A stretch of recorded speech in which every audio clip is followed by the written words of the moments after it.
My name is Jamie Dement, and I am the director of SC Tech with SC Competes. And I'm going to get started right away since we um, have a lot to get covered today, and I want to make sure that I'm respectful of everybody's time. So what I'm going to do is just talk a little bit about SC Competes. And before I do that, I want to remind everybody that all of the speakers have offered to support and help answer your questions. So please utilize the chat box. Ask your questions in real time on the chat box, and we will either answer them in the chat box or save them to the end. And we can answer those questions. If not, we will try to make sure that we follow up with those answers. So a little bit about SC Competes. Let's see. All right. So SC Competes, if you're not familiar with us, is we are a nonprofit business-led organization where we support the aerospace, logistics, and technology cybersecurity sectors in the state.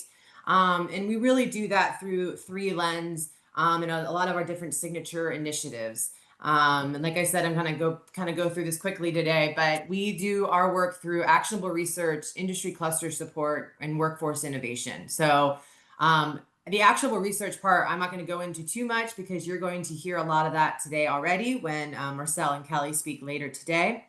And then our industry cluster support that's really kind of the heart of what I do and our directors do every day is we are supporting the technology, the aerospace and logistics sector through just relationships and putting business led conversations to the table, making sure that every company from a small tech startup to the Googles of the world are feeling heard and are feeling like they have a voice at the table. And we do that through initiatives like Cap Carolina is a perfect example. I was able to talk with a ton of tech companies throughout the state to hear kind of one of the needs was, hey, what are all the options of funding throughout the state? And we were able to kind of say, hey, there are more than you realize. And so we were able to put the Cap Carolina. So that's an example of hearing the voices, hearing the needs, the pain points, and trying to make action items happen. And a lot of what we do through that is the workforce and innovation piece. We want to make sure that there is a strong pipeline of talent going into these three sectors. And we do that through the work through Transform SC and also the work that we do through our AI curriculum as an example, and the different curriculum that we're doing with Kim Christ and her workforce professional work. So these are two examples of what we're doing right now.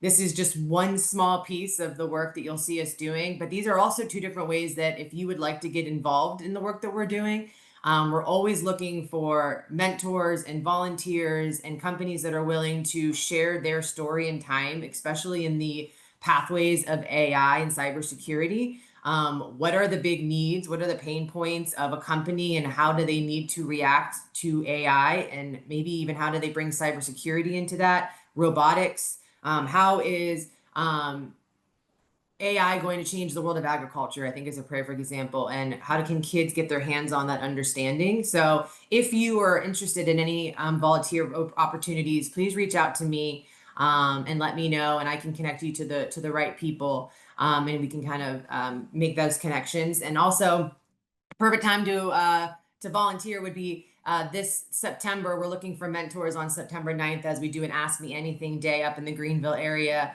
And we're looking for individuals that are working in aerospace, logistics, technology, and beyond to be able to sit and speak with students and let them ask them any questions. All right, let me continue. Another piece of the applied research that isn't the Fraunhofer is going to be our economic impact studies. I'm not going to go into this a ton. I just ask that all of you spend some time on our website and dig down into the research that we have there and become more knowledgeable to talk about some of the great stats that we have as a growing technology, aerospace, and logistics sector. Another thing I ask all of you to do, especially if you're a startup and you want to get your business out there, is to log yourself on our SCAN website. This is our way of knowing who's here in the state and who's working here.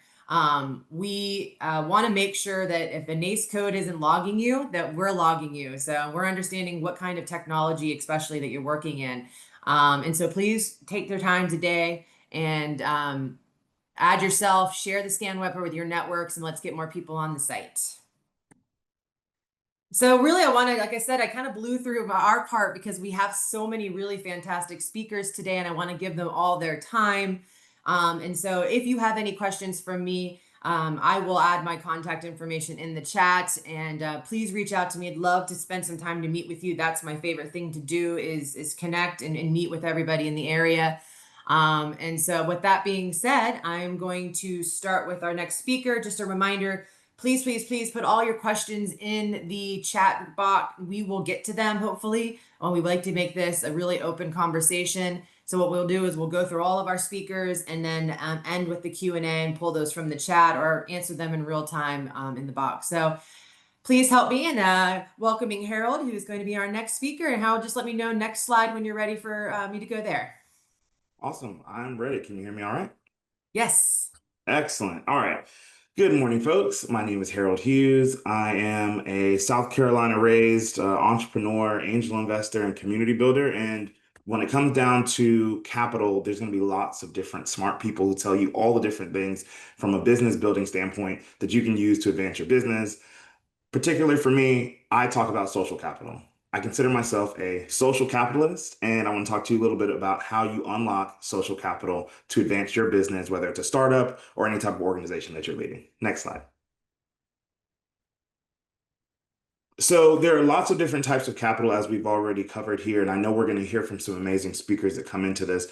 But ultimately, social capital isn't necessarily the same thing as social media, so don't get spooked by that. Social capital is how you look at the relationships, networks, and institutions that are allowing you to sustain yourself, your businesses, your communities. The goal here is that you're creating a cooperative bond, something that is shared, something is mutual, and that leads into collaboration. Next slide. So one of the things we talk about with infinite capital is the importance of building real relationships. Normally, for most people, if you go to these networking events, you're trying to figure out how many people can you meet in an hour or 2 hour time span. Instead, I encourage you to adopt a simple tip. Set a goal for the number of people you need to meet for this to be a meaningful event. When I delivered a similar talk with much more time during South by Southwest, I encourage folks to meet 3 people that may change the trajectory of their business or their personal lives. Now, going into a conference like that, it's more important to make sure that you've done your research on who are the potential speakers and attendees, where would these folks likely gather, and then third, what is it that you would be able to get from them pouring into you? And it's important to note that we're not necessarily talking about transactional relationships. When people look at relationship building and networking, it's normally, what can I get from Jamie? What can I get from Shondra? But in actuality, it's important to give first. When you show up intentionally and authentically, you're able to give to that person, give to that relationship, and that is the beginning of a true bond. And so we start with building real relationships. Next slide. This is one of my favorite slides. The strongest bridges are built between people. So I'm not an engineer. I've never claimed to be. No offense to any engineers in the building, but as a person who studied economics and recognized that the people make decisions based on the things that motivate them, things that are going to bring them utility. One of the things I know is that people do things with people that they like. They care about people. They want to make sure they're pouring into those communities. And so the key to this point is understanding that there are some doors that money simply cannot open. And so when it comes down to building a bridge between people, I encourage you not only to try and think about how when you meet a person that you're able to leverage your network, your intellect, your resources to help them advance to their next point, but also how do you share the information that you have? When I do this talk in person, I make this big, grand gesture of demonstrating the difference between a person on this side knowing something and a person on this side not knowing something. When you've got a person on the left, let's call them the expert, there's a sense of knowledge and resources that person has. And they just need to be patient to be able to share their knowledge and brilliance. Then you have the other person who's curious and they're really open to learning. And it's important for that knowledgeable person, the expert, to walk across that bridge to bring that curious person along with them. So as we advance further, part of the thing that we are tied to is how we share moments with each other and how we share information with each other. So when you talk about that bridge, that is what we talk about, sharing information as well as sharing a connection. Next slide. So when we look at the entire social capital stack, and again, I promise there's a longer version of this. These are the seven things that I look at when it comes down to building a social capital relationship. And we've covered authenticity, empathy, curiosity, engaged, approachable, and resourceful. Those are the previous two slides. The last is impact, impactful. So I'll use this in my last minute. We'll go to the next slide. Dr. Tara Swart talks about the social capital tree. If you're not familiar with her, she is a neuroscientist and talks about how we are a reflection, not just of the people that we spend time around, but the people who we view as potential imaginary mentors or people whose content that we consume. And so if we'll go to the next slide, you'll see that this is an exercise. And I want each of you to take a quick screenshot of this as you get ready for the next speaker and think through this after this webinar. The concept here is very simple. You're going to write down 5 people who influence you deeply. I encourage you to not select people that you are related to and select people who are alive. For each of those people, write down 5 words to describe them and sit with those 25 words because they're going to eventually look at how you not only see yourself, but how you aspire for others to see you. And so if we go to the next slide. As we wrap this up, the goal for this is understanding that with each person that you list on that branch, you are ultimately trying to align yourself with things that you admire about that person and things that you can take from them, knowing that as you move forward and up and beyond, you're going to find ways to connect with people who are like those people who may not be as celebrities or have the big followings. And so the important when it comes to social capital, to not necessarily look for the biggest name in the room, but to make sure you're pouring into each and every person who is sitting next to you, your peers, and the community members who are building with you. So with Infinite Capital, we like to say we are Infinite Capital, as it's spelled there, no I's. So it's less I, more we, and we want to help you build meaningful relationships together. And I'm excited to come back and do Q&A. But for now, I've got to go jump to the Catalyst Labs Benedict College Statewide Investment Accelerator to run our week 5 session. But you'll be in amazing hands with our CEO, Shondra Washington, who will be speaking later today. Wonderful. Thank you so much, Harold. And no better way to kind of kick things off to say, this is about connecting and finding those relationships that might not be easy to find, right? Kind of doing the work of making the connections and showing up and asking questions. And so that'll be my second plug, to make sure you're asking questions in the Q&A in the chat box, because this is your time to get in front of people. And if there's one thing when I meet with all these tech companies, the one thing you're asking me is, how do I get in front of these people? And this is the time to do so. So don't be shy. So thank you, Harold.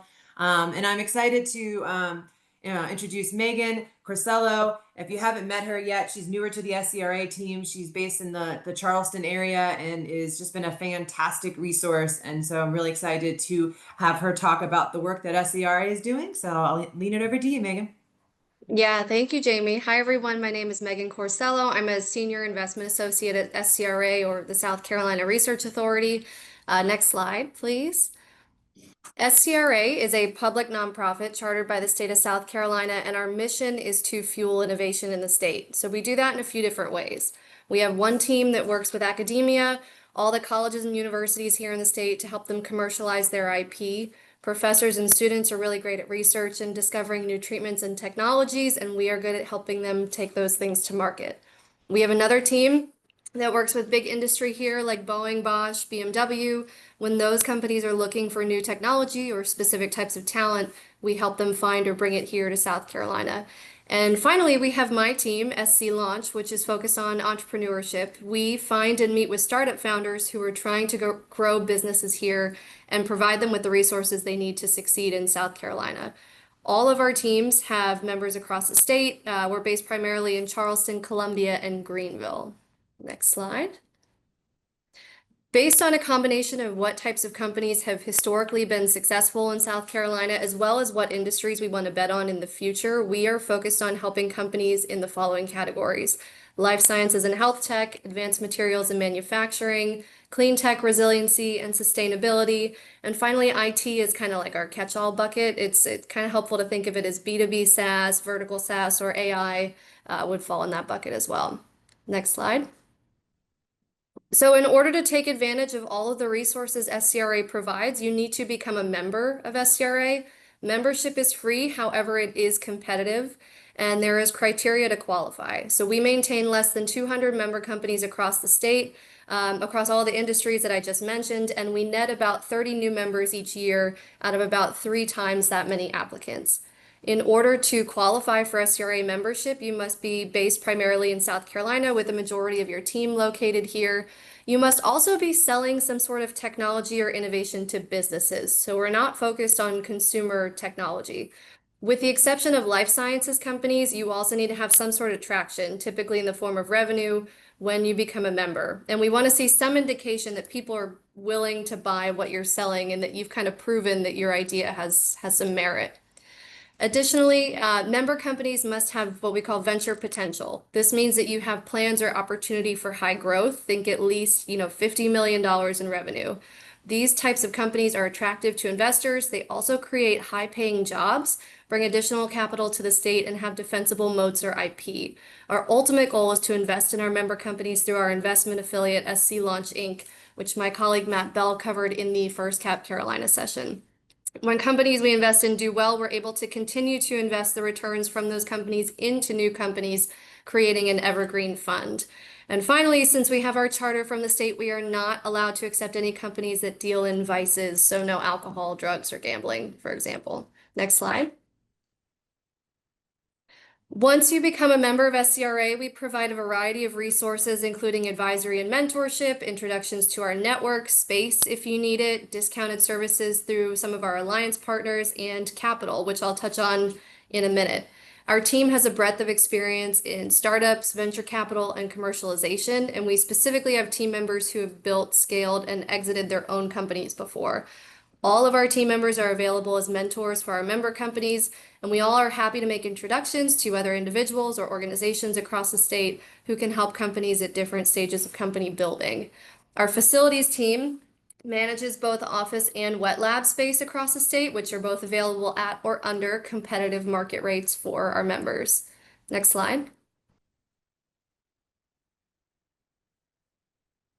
We have identified local partners across the state of South Carolina that provide all of the types of services that early stage companies need but can't always afford to hire in-house. So think legal, HR, accounting, development services. These partners that you see here listed provide free or discounted services for our members. Next slide. Finally, if you've heard of SCRA, you've probably heard we have money to give. So we have 2 types of capital available, both non-dilutive grants and investments. Our non-dilutive grants are meant to help companies accomplish roadmap priorities earlier than they could have otherwise in order to remain competitive in their markets. Our startup grant is meant to help companies augment or improve their products post-MVP, and our acceleration grant is meant to support sales and marketing efforts, especially in cases that allow them to break into new markets. And finally, as my colleague Matt mentioned in our last session, our investment affiliate, SC Launch Inc., is a venture capital fund that makes investments in the seed stage of our member companies. There's no guarantee you'll receive an investment when you pitch, and companies who are clearly able to illustrate the benefits they'll provide South Carolina are more likely to receive an investment. Next slide.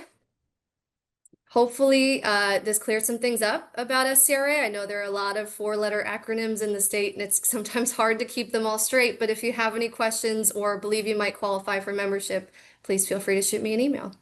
Thank you.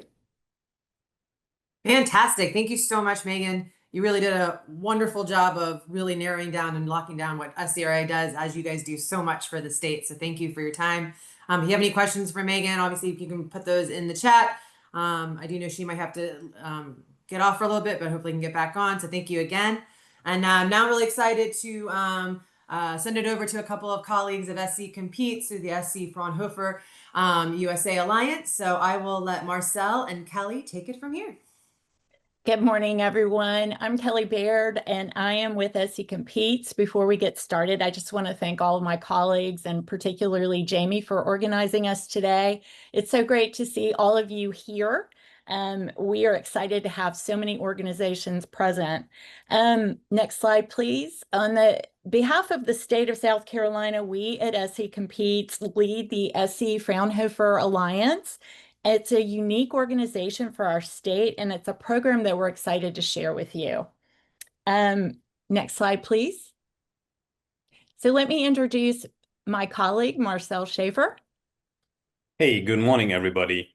So a little bit about this Fraunhofer. What is it actually? Because there's probably a couple of people here that don't know what this is. Fraunhofer is nothing less than the largest organization on the planet for innovation and R&D. We are present in over 80 countries in the world. You see this map with the little dots there. We have the vast majority of our expertise in Germany. So there are 76 institutes in Germany alone. And you can think of an institute as something like a university research lab, but with an industry focus. In total, there's over 32,000 full-time employees. That means basically over 30,000 industrial scientists. An annual research volume of 3.5 billion. And the punchline here, if you average over the last 10 to 15 years, we basically filed 10 patents every single day. This makes us the largest holder of IP in Europe and one of the largest holders of IP in the world. And frankly, this is only the byproduct because the main business model is customized solution to industry, for industry. Next slide, please. I am with Fraunhofer USA. We're an affiliate of the Global Fraunhofer Network. We have 3 centers in the United States. You see here on the map the spots in College Park, Maryland, in Boston, and in Michigan. You also see the 3 logos. These are logos of the local universities because every head of an institute or a center is also always a full professor at the local university. So this is how we keep our touch with the state-of-the-art research while our focus is on the industry. On the right, you see a list of the different topics we do. I come from the center in Maryland, so we are specific in AI and software systems engineering, everything about digitalization and so on. But the others are also very good in something like industrial automation, very important in the state, or in laser materials, laser cutting, laser welding, or coating of some whatever metal sort. The interesting part here, you see the star in Columbia, South Carolina. South Carolina is the only state in the whole nation with this kind of partnership with Fraunhofer. So whenever you do a project with Fraunhofer in South Carolina, the South Carolina Department of Commerce is able to offer you a 50% on top of this matching fund, basically. Next slide, please. So this slide has 2 purposes. One purpose is bragging about the organization, and the second purpose is showing the breadth of the organization. Some of the impactful innovations in the course of history. MP3, everyone knows what MP3 is. This was invented, patented and licensed by Fraunhofer. Everyone knows what white light LED is. And the biggest probably is the video compression format. So basically, everywhere you see a video on a screen, on a device, wherever, is highly likely a Fraunhofer codec. So every smartphone in the world carries some of our technology. So this was bragging. So the breadth is the second purpose of this slide. You also see a couple of other things that are very spread over all types of different topics. You see surgery with augmented reality. You see rubber from dandelion plants. You see the world's smallest pump, CAR T cells for cancer therapy. You see AI, hydrogen. What is not on here is also that we hold the world record for the most efficient solar cell. We run the largest research fab in battery production, and so on and so forth. So I want to highlight that unless you have a question in philosophy, because this is not applied, we probably can help you with whatever you're thinking about. And therewith, I will turn over again to Kelly. Next slide, please. So here is just an example of some of the organizations that we have done projects with through our South Carolina Fraunhofer Alliance. Over 35 projects, over 20 companies. We have worked with all of our in-state colleges and universities, and we look to expand that. We've worked with Winthrop, USC, Clemson, Trident Tech. And basically, the basis of the program is to find an organization who has an innovative problem that they would like some help solving. We pair you with your contact at one of our local in-state colleges or universities. We put a project together, and then we talk to Fraunhofer about which expertise would benefit the project. Once that project scope is identified, the partners are put together, we put a project application together, and we look at matching funds. That's very high level on this, but again, we're focused in the areas that Meghan also mentioned within the state. Next slide, please. So if you would like more information about our program, or if you would like to come and visit us during our fall summit, I have a QR code here that will lead you to some information that we'll get from you, and then we can reach out and schedule something in the future. We appreciate all of your interest in the South Carolina Fraunhofer Alliance. And next slide, please.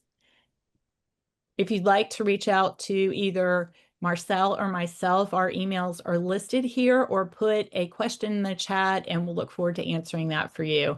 Thank you so much for all of your interest and time. Thank you. Yeah, fantastic. Thank you so much. Appreciate it. And thank you for sharing your contact information. I do know that a couple people have already commented to the speakers. If you're willing to share your email, if you can put it in the chat box, that would be great. We appreciate everyone being so open and sharing their contact information. Next, I'm very excited to introduce Brian Cashin, such a fantastic asset to the South Carolina startup and venture world, and just a good friend too. So happy to turn it over to you, Brian. I am certainly very grateful to Jamie Demen. I believe that Jamie has introduced me to dozens of the leaders of Charleston and areas beyond. I would also say that having had the privilege over the last 7 years of living in quite a few ecosystems, without people like Jamie and organizations like SC Competes, ecosystems often struggle to thrive. And when I visit a new ecosystem, one of my favorite quotes to remember is a line of the 1st century BC Roman historian Sallust: Concordia parve res crescunt. Through harmony, small communities grow great. And a lot of organizations like SC Competes have been very influential in my own career of building relationships with founders and providing support, both capital support and mentorship to founders. And Jamie and SC Competes and SCRA have certainly been very influential in that. Teamworthy Ventures is a venture capital firm that's been around more than 10 years. I was the first non-partner hire at the firm outside of an executive assistant hire, and have worked on building the sourcing strategy of Teamworthy since arriving at the firm 7 years ago. I've had the privilege of living in Charleston for a significant period of time. I now live in Nashville. Apologies for the exercise balls in the background. I have a new spot in Nashville I'm in the process of getting moved into. And Charleston has been an intriguing community for a variety of reasons, one of which I call the trifecta, which is you have industry-specific competitive advantages: deepest port of the Atlantic Seaboard, Joint Base Charleston, Naval Information Warfare Center Atlantic. You have higher education pools of talent, Medical University of South Carolina, the Citadel, College of Charleston. And then you have entrepreneurial abundance. You have the Charleston Digital Corridor. You have Harbor Entrepreneur Center. You have a variety of organizations like SCRA and SC Competes and Charleston Regional Development Alliance, which have cultivated an entrepreneurial abundance in the community. And all of those organizations are very important. Having spent a significant amount of time in 13 different ecosystems, I would say a lot of them lack that density of organizational focus around cultivating relationships with entrepreneurs. Next slide. Teamworthy has also enabled me to spend a significant amount of time in other ecosystems of the Southeast. And I have very much enjoyed getting to learn about the ecosystems that are looking toward Charleston as an example of what they can implement when bringing in other venture capital firms and outside sources of capital into the general picture. At Teamworthy, we're most focused on building long-term relationships with impactful founders. And our typical focus is on B2B software or software-enabled services companies. Typically, we name 4 pillar categories: healthcare and life sciences, government and defense, financial and professional services, and culture and hospitality. That being said, we do logistics and retail, some construction and manufacturing, and some education and research as well. But you can think about Teamworthy as being very focused on a long-term relationship with an entrepreneur who wants to build a societally impactful business. And one of the best aspects of having spent a lot of time in the Charleston community is so many people in the Charleston community are not only focused on growing their own business, but they're also focused on helping contribute to that larger ecosystem of businesses that is quickly developing in the Charleston scene. Next slide. A lot of the impetus behind the work of Teamworthy pertains to, of course, the people behind the companies. One phrase that is often used when our team is discussing companies is talent density. We talk a lot about how you need operational acumen, you need commercial acumen, you need technical acumen. All of these components of a team are important. And ultimately, In a venture capital role, you're taking a bet on jockeying out the horse. You're really trying to develop long-term relationships with founders who can accrete talent to their teams over time.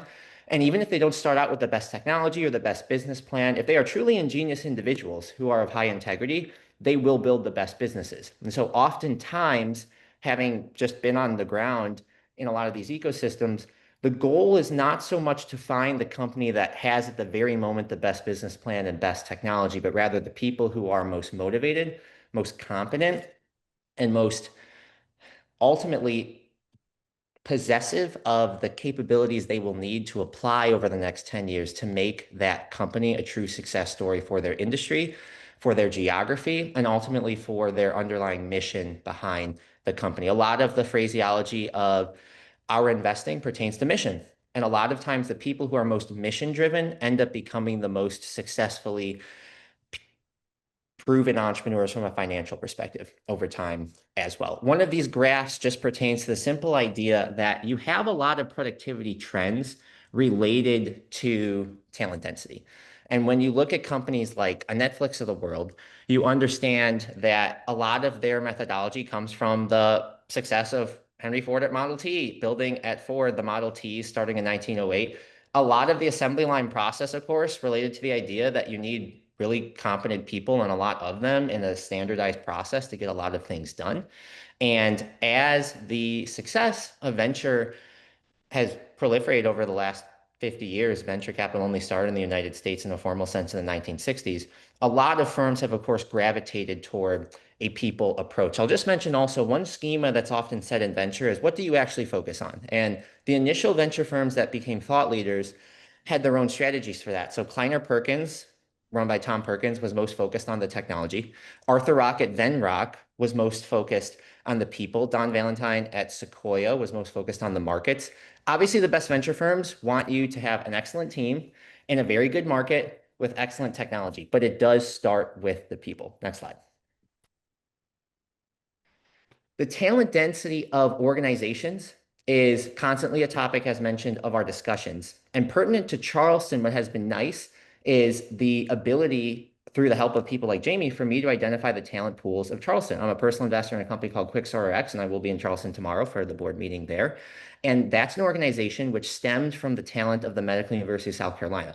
So the Medical University of South Carolina had a software engineer for 13 years named Jonathan Yantis, who became the CEO and co-founder of QuickStarterX.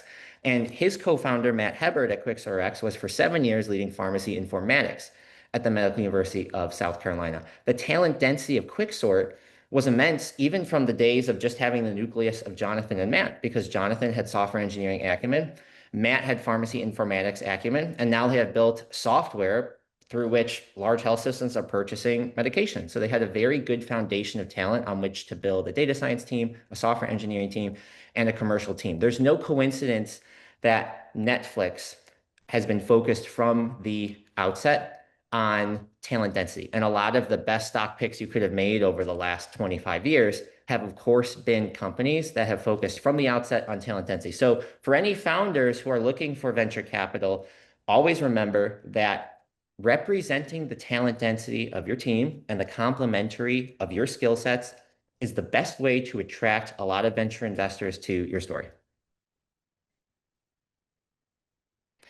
Just very briefly, a lot of our focus is on customer development. So I look forward to connecting with any founders who might be on this call and any founders that anyone on this call knows. But if you were to summarize what we're most focused on in terms of a support perspective, we give you the capital.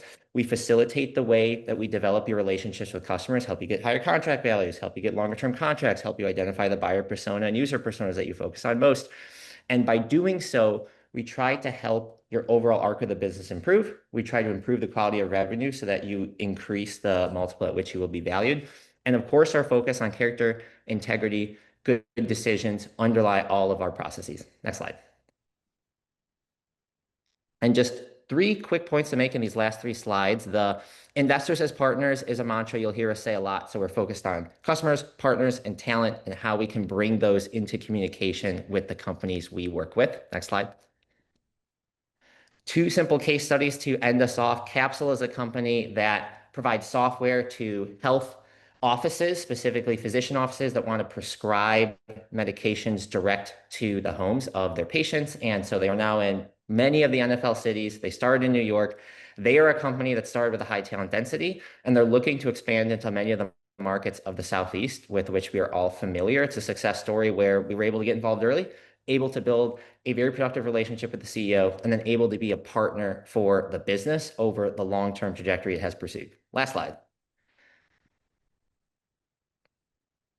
And final note is Toast. So if anyone's ever been to a restaurant that is using Toast, you'll know it's the terminal that sits at the front of the restaurant. They now serve more than 60,000 restaurants. They focused on independent restaurants, and they were built by a team that was an extremely highly talent dense team. So coming out of Endeca, the team had a lot of experience on how to work together and also how to build technology that is broad-based in its focus. Toast became a public company out of Teamworthy's portfolio.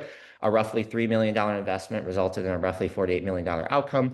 And my goal is to make sure that we have Toast of Charleston and Toast of South Carolina that we can be backers of and that we can have the privilege of working with. I'm very confident that will be the case. There already have been so many success stories in South Carolina, and I'm excited to be helpful to the members of the community here as the years continue, and looking forward to spending more time with everyone on this call in the near future. Thank you. Thank you so much, Brian. Really appreciate it. And I'm excited to have Teamworthy in South Carolina. Brian mentioned a lot about Charleston. That's the market that he's been most familiar with, but he's very open to connecting with companies and industries throughout the entire state. So please reach out to him. He's very accessible, and we're excited. So another company we're excited to have in South Carolina, and it's a little bit newer as well, is Saltgrass. So I'm very excited to have you learn more about them. So I'm going to lead it over to you, Robert. Thank you so much. Yeah, thank you, Jamie, and thank you so much for having us. Really appreciate the opportunity. It's nice to see you and Kelly and Meghan and so many familiar faces on the line. Brian, Litten, and I started Saltgrass Capital just about 3 months ago, so we're very new. We have kind of a family of companies that we've set up, and I'll talk about that in a moment. But the primary purpose, I think, for this meeting is just to give you a bit of an overview of Saltgrass Capital. Our first fund, Spartina, is raising $150 million, primarily in the B2B SaaS health AI space. And so we're super excited. We expect a $75 million first close toward the end of this year, and already deploying capital through our venture studio. Next slide, please, Jamie. Actually, you can probably skip 2 ahead. I think the next one is disclaimers, all the fun legal stuff. So just before I jump in, just to orient you, and don't want to spend a lot of time talking about ourselves, but Brian and I have a very personal connection to the business that we conduct. And really, these companies were formed through the intersection of Brian and I's healthcare and data and AI experience. And so Brian has been a lifelong healthcare operator, and that's really our bread and butter. We are a set of healthcare operators that engage very heavily with our constituents and help to build and scale those companies through our personal experiences. My experience, although I've done a lot in healthcare, is more on the data and AI side. I've built and exited companies where I've had a position of building data platforms and helping to position the companies most recently with Blackstone and Vista in September of 21. Had a nice exit. But through our experiences in healthcare and data and AI, we came up with this really strong thesis of B2B SaaS health AI that really spurred the sort of innovative thinking around standing up Saltgrass Capital. Next slide. So in addition to Saltgrass Capital, we have a few other companies that are kind of a supporting construct. We also have Saltgrass Advisory, which is a management consultancy. Again, we're bringing to bear a group of healthcare operators. You'll see Lisa Davis, for example, who's the former CIO of Blue Shield of California, recently joined us. Manish Kaneja, who's a chief medical officer at Parachute Health, among many other talented folks that we're bringing into the market as healthcare experts. These folks also help validate the investments that we make on the Saltgrass Capital side. So it's a group of folks not only that have a really deep network in healthcare, but they're also folks that have spent careers in healthcare doing what a lot of our companies that we're investing in aspired to do. Next slide. So this is how we've organized the three companies. Again, Saltgrass Capital being $150 million B2B SaaS health AI venture capital fund. We have in the interim, while we're raising capital for Saltgrass Capital, we have stood up Saltgrass Venture Studios, which is doing a lot of interesting SPV work. So we're warehousing deals and actually standing up SPV structures for those deals. So most recently, we've been engaged in an oncology AI project at the Medical University of South Carolina.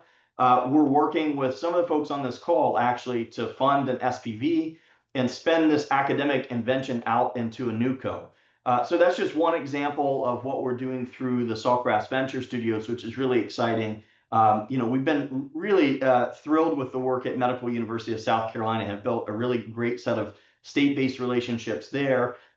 We are not solely based in South Carolina. We got such a warm welcome with everyone in South Carolina. I think we're doing more business in South Carolina now than we originally anticipated. But Medical University is part of the Abundant Network. So we are doing work sort of nationwide through the Abundant Network, which is really exciting for us as well.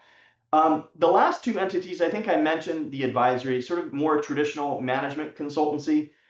With the lens of we are truly healthcare operators. And so we bring a breadth, a depth of experience that you don't traditionally get with some of the bigger firms. And then lastly, we've created this moniker of Saltgrass Institute, which is really kind of our nonprofit thought leadership arm. So we're doing white papers and op-eds and contributing back to the healthcare group collectively through pushing out our expertise through Saltgrass Institute. And so just a quick plug, we do have a webinar coming up, our first webinar on August 19th, which is related to women in health AI. So that's going to be led by Lisa Davis, who I just mentioned a moment ago, and one of our really talented physicians who leads digital health for HCA in London. Her name is Akanjali Dhillon. So anyway, if you haven't, there's a link in the bottom there, and actually I'll pop it in to the chat as well, just so everyone has the information to register for that. I'll put in my contact information as well if folks would like to contact me afterward. My email address is in the chat also. Next slide. So just really quickly, we think this is a really pivotal moment for health AI. If you look at sort of the first pillar here, it's pretty impressive just looking at the bar chart, the compound average growth rate for AI in healthcare, right? It's growing by 44% every year. I think it's going to go higher than that.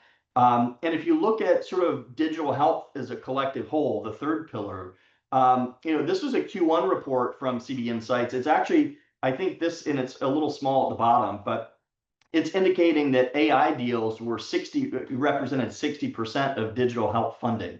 That number in Q2 ratcheted up by 9%. So it's now 69% of digital health funding, which is pretty interesting. And so at least from our perspective, we feel like this is a really exciting window where health AI is really going to help take off and transform the industry. And so we're super excited to be a part of it. Next slide, please. And so a little bit about the fund. For those of you, I think the two ways of engaging us right now, just from an entrepreneur perspective, we will have this fund. We're hoping to have capital to deploy through the first close of our fund toward the end of this calendar year. And then we also have the SPV model through the Venture Studio Fund. Now, these are a few stats that I won't read through all of them, but just as a takeaway, I think I've mentioned most of this. We are targeting a first close of 75 million by the end of the calendar year. Our focus, again, is B2B SaaS, health AI. Check size is in the neighborhood of 500 to 2.5 million is where we're aiming. And we anticipate funding about 25 companies, and only 25 because we'd like to hold about 40% reserves for follow-on. So it's not sort of a one and done. We'd like to follow the company all the way through as they progress from seed to Series A. Really quickly, we are partnered with Cooley. So if you guys know the legal market, Cooley is a very well-connected legal firm in the venture capital space, and we are banking with JP Morgan. So that's a bit about the fund. And then lastly, next slide, Jamie. Lastly, just a little bit more about the Venture Studio. This is more of a graphic to illustrate how the SPV model is working. And so, the idea is we take an academic invention, typically we would do some sort of management consultancy assessment around that academic invention to prove its viability. And then off the back of that, there would be a go, no go decision. And the go decision would typically entail creating an SPV, sort of a syndicate model, where we would then go in and put money into the SPV along with external investors. So there may be 3 or 4 other investors that would come in on the SPV with us for a predetermined amount. For the one that we've just done with MESC that we're kicking off, it's going to be a $2 million round. And so we'll likely have 3 to 4 investors come in on that deal with us and form a NewCo. And of course, that would form the cap table and the new operating structure for that particular company. But this is a really exciting way that we can do business now while we raise capital for the fund. And then there may be an opportunity to structure some of these that actually roll into the fund at a later point as well. So I think, Jamie, for this session, I think that's all I had. I just really appreciate the opportunity. It's great to connect with everyone. Feel free to drop me a note. I put both the website link in there and my email if anyone has any follow-up questions. Thank you so much, Robert. I appreciate it. Great presentation. I actually have a question for you, but I'm going to follow my own rules and I'll put it in the comment section as well. But so thank you so much. Yeah, of course. Thanks, Jamie. Yes, and just another reminder to put your questions in the Q&A. The speakers have been great at kind of, putting their emails in there, and we'll get to these questions near the end. And so moving on, really excited to welcome Sonia Barkley. If you're not, I'm sure you've met Sonia maybe in her years at Commerce, but really excited to announce that she's the new manager of innovation and entrepreneurship at the Department of Commerce. And so we're lucky to have her speak today. So I will lean it over to her. Thank you so much. Well, good morning, everyone. Again, my name is Sonia Barkley. I'm the Manager of Innovation and Entrepreneurship at the South Carolina Department of Commerce. Just want to thank Jamie and her team for the opportunity to share this information about commerce, to share our strategic framework, our divisions, and also go over a little insight about our new Innovation and Entrepreneurship program. As one of 22 cabinet agencies, SC Commerce is the state's lead economic development agency. Our mission is to create economic opportunities to increase choices for all South Carolinians, which we do by supporting new and existing businesses and partnerships that fuel emerging industries such as life sciences, headquarters, and advanced energy. This enables our state to embrace the future to ensure our sustainable advantage. South Carolina is known to its manufacturing success, specifically in the automotive and aerospace sectors. To create lasting opportunities for future generations of South Carolinians, SC Commerce is actively working to expand these key sectors. As part of our strategic framework, we are focused on diversifying the state's economic portfolio. To accomplish that goal, efforts are focused on attracting more life sciences and advanced energy companies through SC Nexus, while also helping companies realize that South Carolina is a great place to locate their headquarters. Next slide. SC Commerce serves as industry's partner, launched to legacy through a dynamic team that consists of 3 divisions working collectively to serve companies that choose to call South Carolina home. The Global Business Development Team focuses on industry recruitment, working to help companies recognize the value and benefits of locating or expanding operations in South Carolina. The Business Incentives and Community Development Division provides grants and communities that help with revitalization and improvements that will benefit citizens and make those communities more attractive for economic development. This division works with companies interested in investing in South Carolina or expanding existing operations so they better understand available incentives. The Business Services Division, my division, we come alongside companies once they've announced an investment to help those companies achieve maximum success in South Carolina.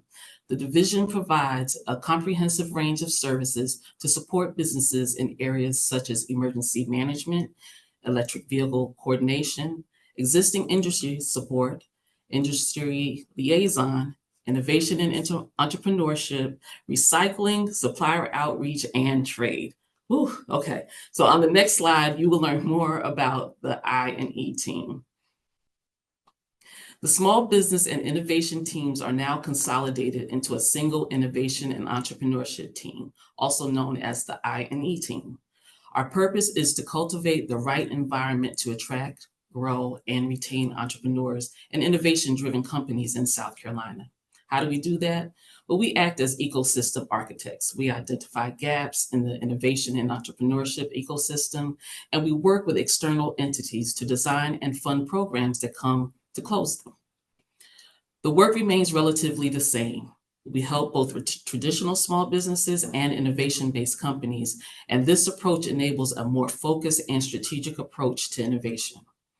It also better positions the team and the vision to operate with greater agility, drive business growth, and strengthen South Carolina's innovation and entrepreneurship ecosystem. Next slide. While general economic development encompasses a broad range of activities aimed at improving the economic well-being of a region, like attracting new businesses, expanding existing ones, and creating high-quality jobs, TBIZ specifically focuses on leveraging technology, innovation, and knowledge-based industries to achieve these 5 goals. Here you can see the goals and activities or resources that's needed to support each one. On the next slide, you will see a list of funded programs that align with TBIZ characteristics. There are programs that focus on one characteristic, while others focus on multiple characteristics, like the Relentless Challenge Grant, the SC Bio Drive, and we heard from Fraunhofer, USA, oh, I said that right, and also 3-phase. And you'll hear more about 3-phase during this webinar as well. Next slide. We could not do what we do without collaborating with our statewide partners. Many are on the call today, and our connectivity is necessary to move our state forward. We work together to identify challenges and solutions. We start by listening to companies to learn from them. We discover what's getting in the way of innovation and entrepreneurship. This helps us identify early signs of new challenges that may affect different sectors and regions. Our collaborations enable us to identify if these issues are one-offs or part of a bigger or more widespread problem. And since we rarely run the solution ourselves, we support external teams who are ready to tackle the challenge to fill those gaps. In the end, it's all about working together to unlock South Carolina's full potential by removing barriers and creating new opportunities for growth. Next slide. So that's it. Thanks so much for listening. If you have any questions about any of the information that I shared today, please feel free to visit our website that's listed right there to learn more, or you can reach out to me directly, and I'll put my email address in the chat box along with a link if you want to schedule some time to chat. My email address is sbarkley, SBARKLEY @sccommerce.com, and I'll be happy to help you if you reach out. Thanks again for the opportunity. Perfect. Thank you so much, Sonia. I did see a couple of questions I think may have came through the chat if you want to answer them there, or we can save them to the end. But we have 2 speakers left, but I'll use this time I always kind of do a pitch for other resources that we didn't focus on this round of our webinar, and that's just the Ecosystem Co-working Entrepreneurial Accelerator Program. So last summer, we focused a lot on those players, and that's everything from the Next Gens in Greenville to GrowCo in Columbia, the Harbor Entrepreneurs Center, and the Digital Corridors in both Beaufort and Charleston. I kind of get on a little bit of a soapbox to say that we're a smaller state in the sense of you can drive anywhere in 3.5 hours. So if you're an entrepreneur living in Greenville or North Augusta or Charleston, get outside of your comfort zone and visit other markets, get to know other people, and use kind of off of Harold's beginning sentiments, that's social capital. There are lots of opportunities in different parts of the state, and I think creating a larger community of connections and convening is a huge piece of how we continue to be successful. So we do have a link on our page, the Cap Carolina link on our sccompetes.org website, where you can really dig more into these resources. So I recommend that you definitely spend some time there, and I'll find that link and put it in the chat box there. But just wanted to kind of throw my plug there that there are a lot of really great organizations that aren't even speaking in either one of our webinars that you should definitely reach out and connect with. And if you have any questions about any of these, please feel free to reach out. All right, so we're going to continue. We have 2 more speakers. Really excited to pass on to 3Phase. They are connected everywhere in the state. So I think you're going to hear how the ecosystem of working together really kind of comes through with the work that Kyle and his team are doing through 3Phase. So I'll shoot it over to you. Great, thanks, Jamie. Good morning, everybody. I'm Kyle Salazar. I am one half of the 3Phase South Carolina team. Sonia mentioned in her presentation that SC Commerce often identifies kind of gaps in South Carolina's ecosystem and helps fund those initiatives to close those gaps. 3Phase is one such partner. So many years ago, the state recognized that we trended really, really low in acquiring SBIR and STTR funding as a state. So they have generously funded this program, which is free for SC-based companies to help improve our state's performance with SBIR and STTR applications. So just quick background on what these various acronyms are. Everybody loves an acronym. The SBIR program is a Small Business Innovative Research, and the STTR program is Small Business Technology Translation. So really big words, that's why we use the acronyms. It is a 4.2 in the neighborhood of $4.2 billion of federal research and development money that goes to states for small business innovative research programs around the country. Next slide.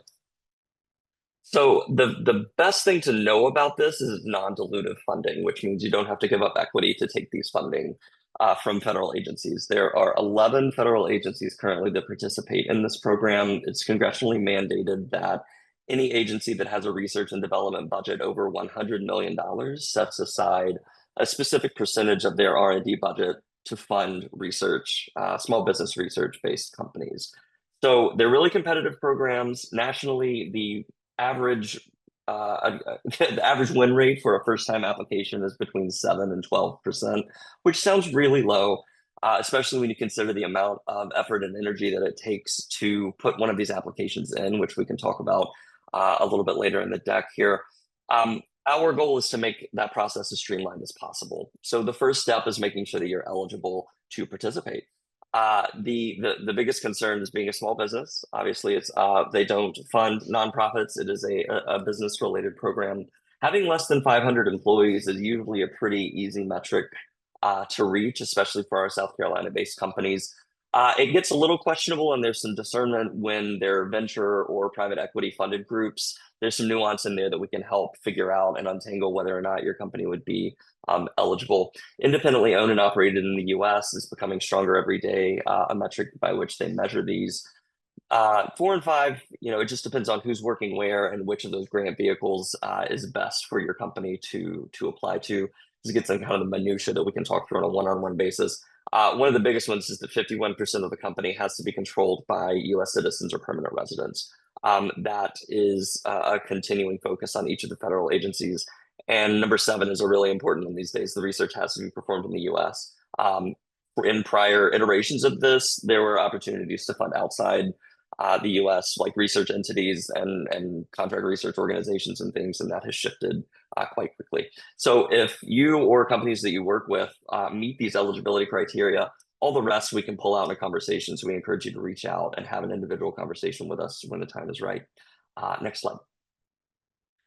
So most importantly, identifying what is fundable by this $4.2 billion fund spread across 11 agencies. The biggest is each of these agencies wants to fund innovative technology. They want to do new things in new ways to improve commercialization potential for technology-based products. Defendable technology, I think most of the groups that have talked today have talked about some sort of IP bridge, an IP moat, some way to protect your technology. That's typically an entry barrier for SBIRs. You need to be able to make sure that you have some sort of patentable idea so that the research review panels that read these applications can see that they're going to put money into new ventures that are protectable and fundable. Typically, they want to be research-backed. So a new idea is great, but a new idea with some validation and moving up the commercialization pathway is a really good start. Product market fit is important for every agency. Some of the agencies fund very specific topics. So if you think about the Departments of Energy, Defense, Homeland Security, and Department of Transportation, they release calls throughout the year, and they want to fit very specific criteria. They want to know that like the Department of Defense specifically says, we have this problem. We need a device that is, X by X size that can fit on a plane and be dropped in the middle of the desert. And if you can solve that problem for us, please come and apply. A lot of other agencies like the National Institutes of Health and the National Science Foundation are really broadly open topics that if you are doing innovative work, specifically for NIH in the health focus and population health area, you can apply, and they get all smashed together with all the other nationwide applicants, and the best ideas typically rise to the top. The bottom bullet here about fundable companies is credible team. This is a really important component. Often we start with one entrepreneur or we start with one academic researcher, and our job is to help them build a credible team, fill in the gaps for where you need, identify some mentors and groups that are presented here on the call and on the prior CAP webinar for groups who can plug teams into the best fit to advance these technologies forward. Next slide, please. Equally important, the things that are not fundable. So really competitive applications, and part of our job in initial conversations is going to be to help companies figure out whether or not the time and investment for these applications is worth it. If you're lumping together existing technologies, it's probably not going to be the best fit. Other than that, I would say just get back to us and we'll have a conversation about whether or not you might be a good fit. Next slide. The typical use of funds, you can see all of the bullets here that you're funding. It's general research and development budgets. The typical phase 1 grant application is in the neighborhood of about $100,000 to $300,000, and the typical phase 2 application is in the neighborhood of $2 million. So we're talking about a little around $2.5 million for research and development advancement, commercialization, potential funding to de-risk your technologies along this funnel. They follow fairly typical federal research and development guidelines. We can give you some good tips on how best to build these budgets to make them fundable by the federal agencies. Next slide. So here is kind of the important parts that 3Phase can help you with. We can help you get all the registrations together. We can help you with templates for each of the 11 federal agencies that fund these. They all fund them differently. They have their own way to do things. Our job is to make that succinct and easily digestible for the teams that are proposing. We can help you get reviews and support letters, which is a very important component here. Next slide. This is a list of the agencies. You don't have to remember them all. You can reach out to us and we can help you identify which ones make the best fit for your technologies. Next slide. And here's the most important part. If you or a company that you work with is interested in SBIR funding, please have them reach out to us. Our email addresses are here. The website 3phasesc.com has the application for the program and a lot of general information that I've shared here today. So thanks, Jamie and the team, for letting us join. And I hope we can help some additional companies bring some money into the state. Thank you so much. Appreciate that. I know the SBIR process can be kind of confusing and it can be a little overwhelming. So Kyle and his team are fantastic. So if you have questions, please reach out. They will sit with you and talk about it, but it is a phenomenal resource for the state. Really excited for our last speaker. She was having a little bit of technical issues. So if she does cut out at all, we'll make sure that you still get her information and things like that. But I'm going to move over to our last speaker with Catalyst Labs. Shondra, you there? I'm there, guys. My internet has been going in and out all the presentations. So if I pause, I am so sorry. I will try and get back as soon as possible.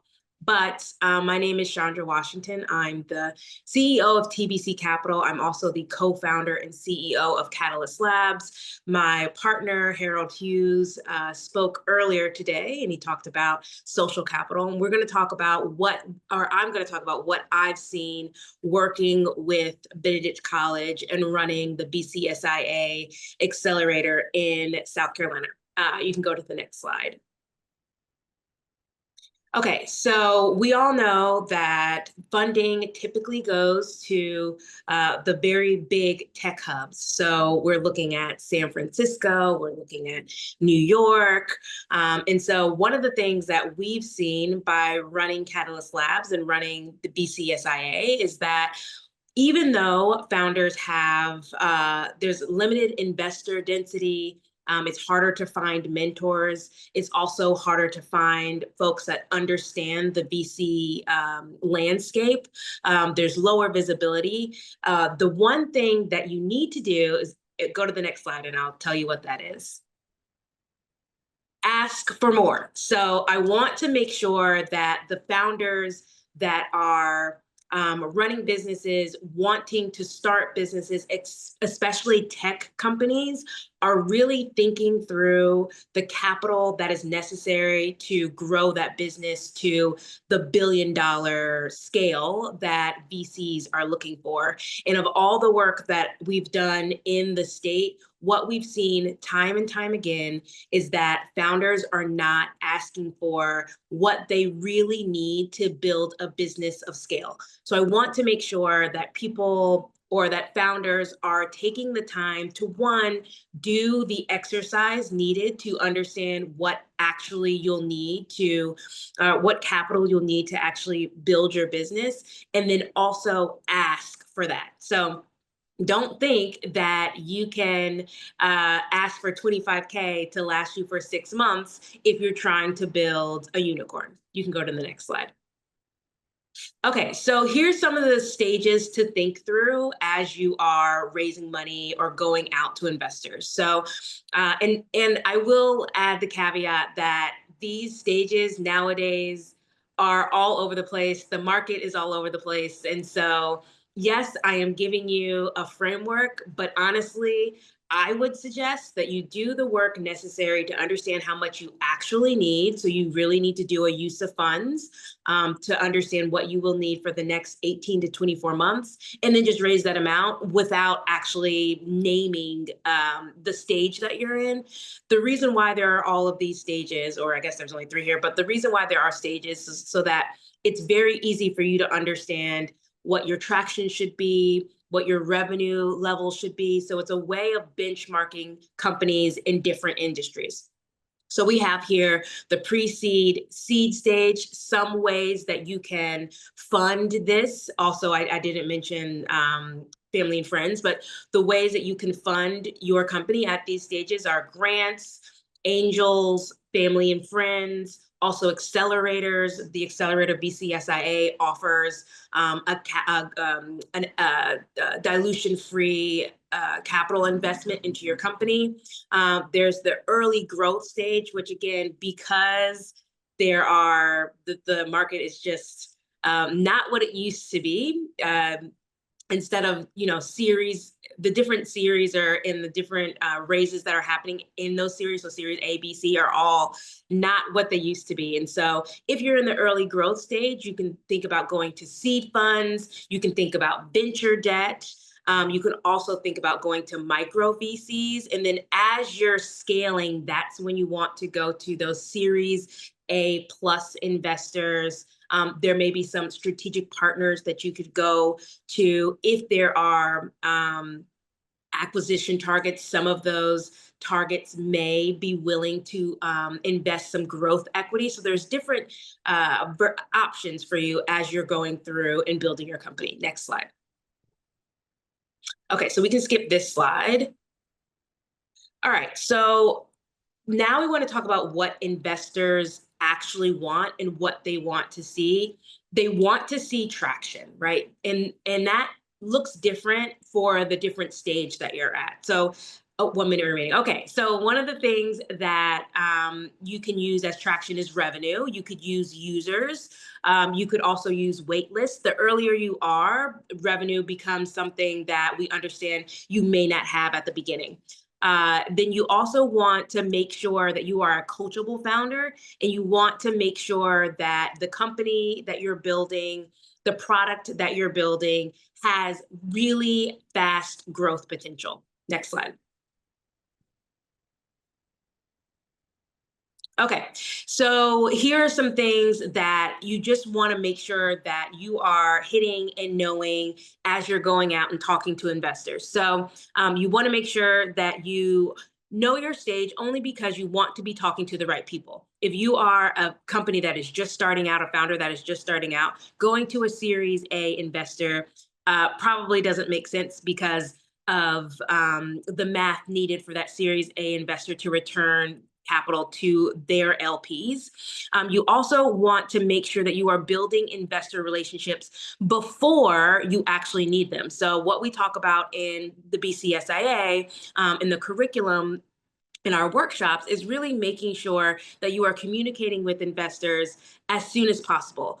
When you meet them, putting them on your investor list and then sending regular investor updates.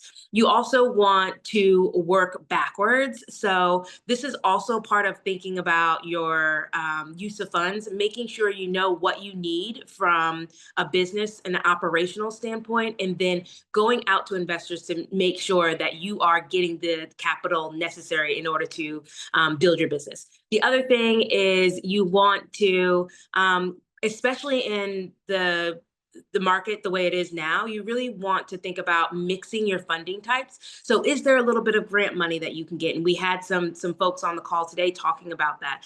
Are there equity or rev share that you can do and work with investors or partner with investors to ensure that you can build the company that you need to and that you have the capital to do so? Next slide. Okay, so final takeaways. One, there's capital for you out there if you are building in South Carolina, but you just have to go get it. Secondly, you want to think as big as possible. You don't want to think small, especially coming from South Carolina. You think as if you live in New York or San Francisco. And then you have to understand that fundraising is a process. This is something that you will be doing for 6 months, could be up to a year. And that depending on the type of company you have, that process may last over different series and growth stages of your company. Next slide. I think that's it. All right. So thank you all for listening. Again, I am the co-founder and CEO of Catalyst Labs. We also partner with Millicent Land and Benedict College, and we run the BCSIA, the Benedict College Statewide Investment Accelerators. And I'm super excited to be here to talk. The one thing that I did want to mention is that we are having an AI showcase in Greenville, August 19th. And so if you are in Greenville or if you're interested in seeing what some of the AI companies in South Carolina are doing and talking about, please, please, please come, and we'd love to hear you, or we'd love to see you there. And I'll drop the link after this. Perfect. Thank you so much. And just a big thank you to all of our speakers. I might be a little biased, but there aren't many states that you're going to be able to get access like this to the people that are doing this and willing to share their emails and willing to kind of directly answer the questions. And so I wanted to kind of show off the fact that we do have a very collaborative community. And so use this time to reach out and connect and say that you heard them speak at the Cap Carolina. I don't have too many questions. I saw that most of all of our speakers are back on. The first question and I think this is one that we get in every single one of our webinars is from it looks like a Datron McBride. Is there funding for a startup that has not launched? So really kind of that discovery area for a company that maybe is looking for their IP or creating the process of launching. Is there anyone have, and this is open to all of our speakers, if you have any recommendations? I can jump in real quick as a builder here. So when we were getting started with Bandwagon, my tech company based out of Greenville, South Carolina, we worked with SCRA and SC Launch to put together I think it's a PDF, if they're still calling it. And so thinking through that, I think we started with like $10,000 to $25,000, but you were very clear with this amount of money, I can learn this, or I can do this, I can test this. I think that's one of the best ways to look at non-dilutive funding. The second piece there is if you're able to try and figure out basically a letter of intent with a potential customer saying, hey, if I'm able to build this, would you pay me? and being able to shop that to a potential accelerator or angel investor. But I think that finding non-dilutive capital is one of the best ways. And fortunately for us, we had SCRA and SC Launch at the beginning of our journey. Yeah, I'll and just- Oh, sorry. I'll jump in real quick from SCRA. Harold, appreciate the compliments you've given me in the chat too, or SCRA in the chat. We are not giving grants to companies that are pre-revenue at this point. Like if you just have an idea and you don't have a product, I think that was maybe the question. We do not have grants available for companies that are that early. We do need you to have something in market. There are exceptions based on the industry. Obviously, life sciences companies, it takes a little bit longer for them to get revenue. So if you have specific questions about your industry or your product,